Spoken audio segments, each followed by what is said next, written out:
अस्सलामुअलैकुम। आपके पसंदीदा शो दौलत ही दौलत में मैं मोहम्मद अब्दुल मोहसिन आपका खैर मकदम करता हूं। नाज़रीन आदाब। आज के इस एपिसोड में मेरे डबल रोल को देखकर आप कुछ हैरत तो जरूर हुए होंगे। आप सोच रहे होंगे कि सिर्फ आधे घंटे के शो के लिए दो एंकर्स की जरूरत क्यों है, खासकर एक ही एंकर के डबल रोल की जरूरत क्यों पड़ी। जरूरत है, आज के शो में एक ही चेहरे के दो अफराद की बिल्कुल जरूरत है, क्योंकि हम आज कुछ ऐसे अफराद के बारे में बात करने वाले हैं जिनका चेहरा तो एक है लेकिन उसके पीछे दो मुख्तलिफ शख्सियत छुपी हुई हैं। जी हां, हमारे मुल्क में ऐसे बेशुमार अफराद हैं जो एक नजर आते हैं लेकिन दरअसल वो दो हैं।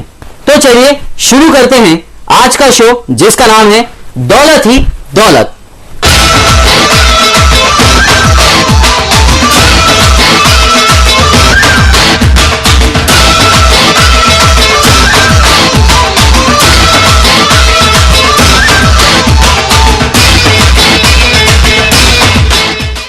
पिछले दिनों बाबा रामदेव मीडिया की सुर्खियों में छाए रहे। करप्शन और ब्लैक मनी के खिलाफ बाबा रामदेव ने भूख हड़ताल शुरू की, जिसे मरकजी हुकूमत ने एक ही दिन में नाकाम बना दिया। एक महीने तक भूखे प्यासे रहने का दावा करने वाले बाबा की हालत सिर्फ एक हफ्ते में ही पतली हो गई और उन्हें आईसीयू में भर्ती करना पड़ा। बाद में उन्हें उनके दोस्तों ने जबरदस्ती जूस पिलाकर भूख हड़ताल तोड़वाई। लेकिन बाबा रामदेव का यह सिर्फ एक चेहरा था। अब उनके दूसरे चेहरे पर नजर डालते हैं। एक स्कूल ड्रॉप आउट रह चुके बाबा रामदेव के पास फिलवक्त करीब 1100 करोड़ रुपए की दौलत है। जी हां, गेरुआ कपड़ों में सन्यासी की जिंदगी गुजारने वाले बाबा 1100 करोड़ रुपए के मालिक हैं। सांस अंदर और बाहर खींचते खींचते बाबा रामदेव ने करप्शन के मुद्दे पर मरकजी हुकूमत की सांसें ही रोक देने की कोशिश की। पहले अन्ना हजारे के साथ और फिर अकेले ही बाबा रामदेव ने भूख हड़ताल शुरू की। लेकिन सियासत बड़ी गंदी चीज होती है।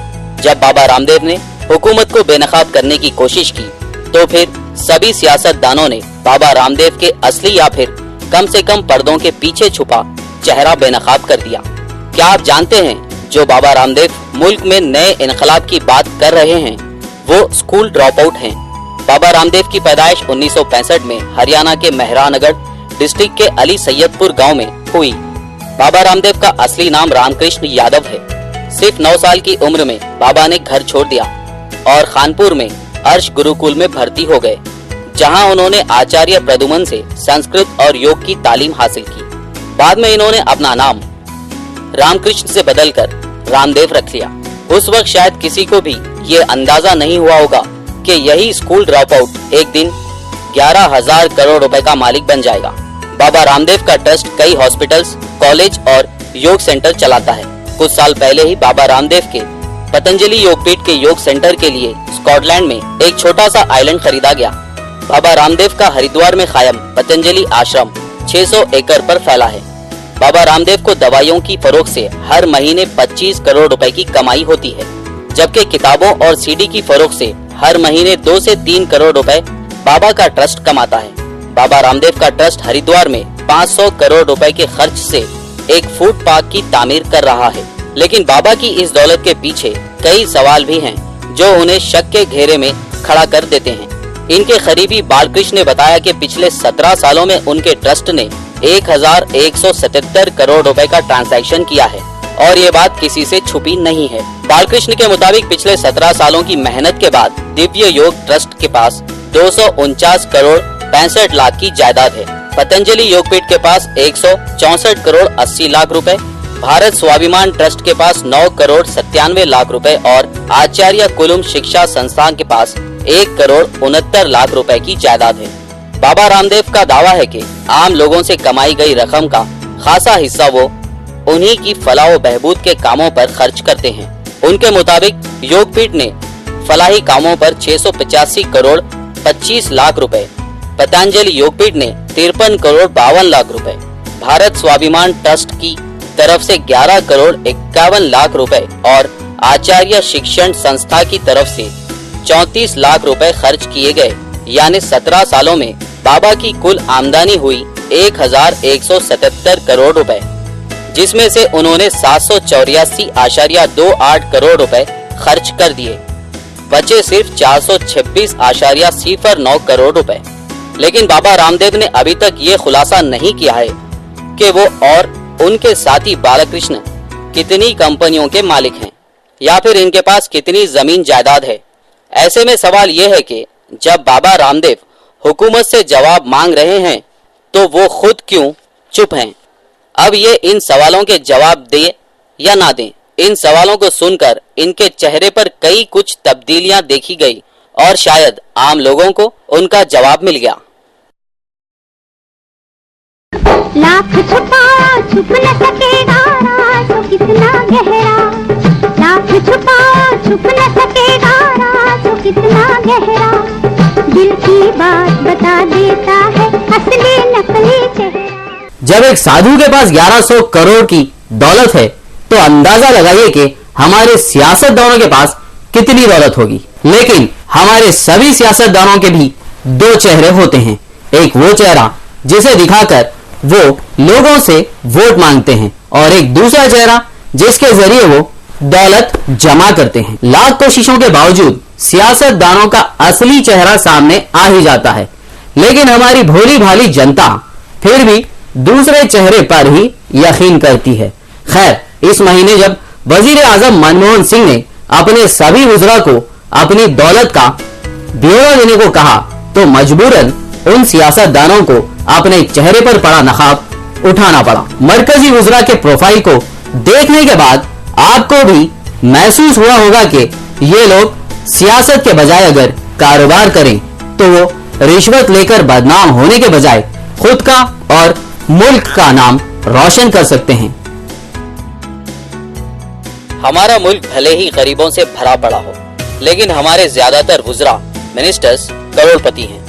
वजीर आजम डॉक्टर मनमोहन सिंह के पास 2,70,00,000 रुपए के स्टेट बैंक ऑफ इंडिया में फिक्स डिपॉजिट है। इसके अलावा उनके पास करीब 90 लाख का चंडीगढ़ में मकान और दिल्ली के बसंत कुंज में 88 लाख का फ्लैट है।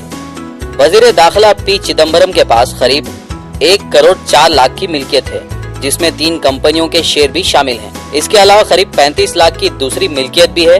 2 कार वगैरह के साथ वो एक साइकिल के भी मालिक हैं। लेकिन डिफेंस मिनिस्टर AK एंटनी के पास 1 लाख से भी कम की सेविंग है, एक मकान और एक प्लॉट जो 15-15 लाख की कीमत के हैं और वो उनकी बीवी के नाम है।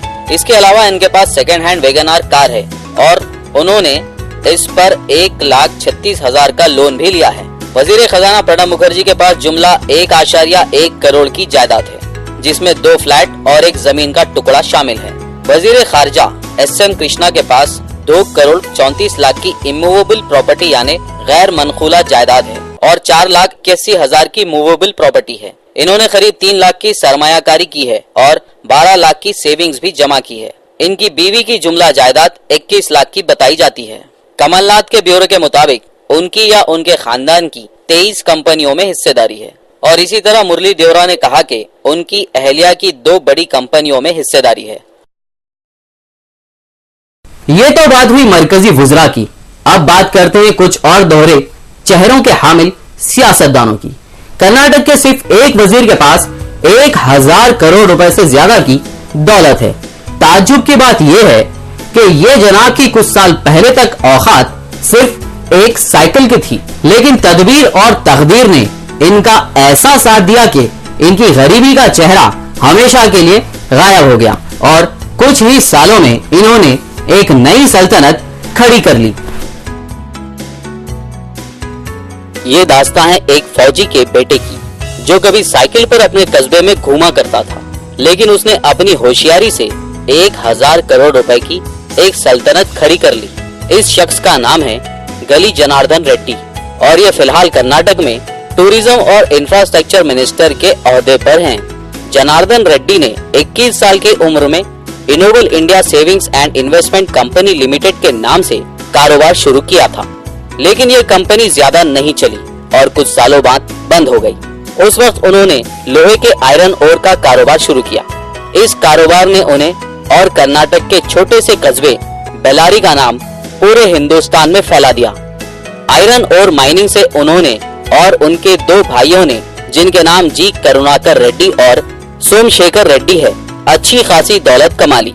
उनके अरबों रुपए के आयरन ओर के धंधे ने उन्हें ताकतवर सियासी शख्सियत बना दिया। जनार्दन रेड्डी एक मजहबी शख्स हैं। उनके भाई तो उनसे भी ज्यादा मजहबी हैं। उन्होंने भगवान वेंकटेश्वर को 45 करोड़ रुपए के हीरे जड़े मुकुट यानी ताज का भी दान कर दिया था। जनार्दन रेड्डी और उनके भाइयों ने कभी जनूबी हिंदुस्तान की दोज़ख कहे जाने वाले बेल्लारी को आज जन्नत में तब्दील कर दिया है और अब वहाँ की सड़कों पर BMW और मर्सिडीज जैसी गाड़ी दौड़ती दिखाई देती हैं। जब दौलत इतनी ज्यादा है तो जाहिर है जनार्दन के शौक भी बड़े ही होंगे। इन्हें सोने यानी गोल्ड का काफी शौक है, तभी इनकी कुर्सी से लेकर बेल्ट तक गोल्ड से बने हुए हैं।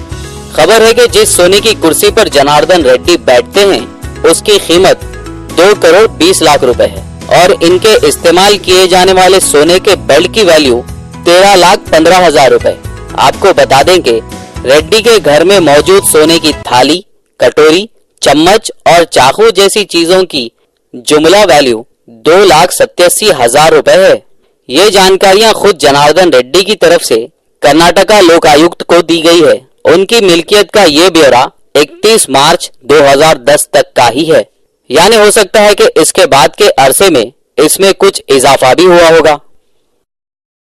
अभी तो बहुत कम ही लोग ऐसे हैं जिनके चेहरों के पीछे छुपे असली चेहरे बेनकाब हुए हैं। आने वाले कुछ हफ्तों में मुल्क के सभी उजरा को अपनी दौलत और जायदाद का पूरा ब्यौरा देना है और उसके बाद शायद आपको हर सियासतदान के 2 चेहरे नजर आएं। नाज़रीन, अभी वक्त है एक छोटे से ब्रेक का। ब्रेक के बाद हम नजर डालेंगे कि 2 चेहरे वाले करप्ट सियासतदानों ने मुल्क की कितनी रकम का सरखा कर लिया है।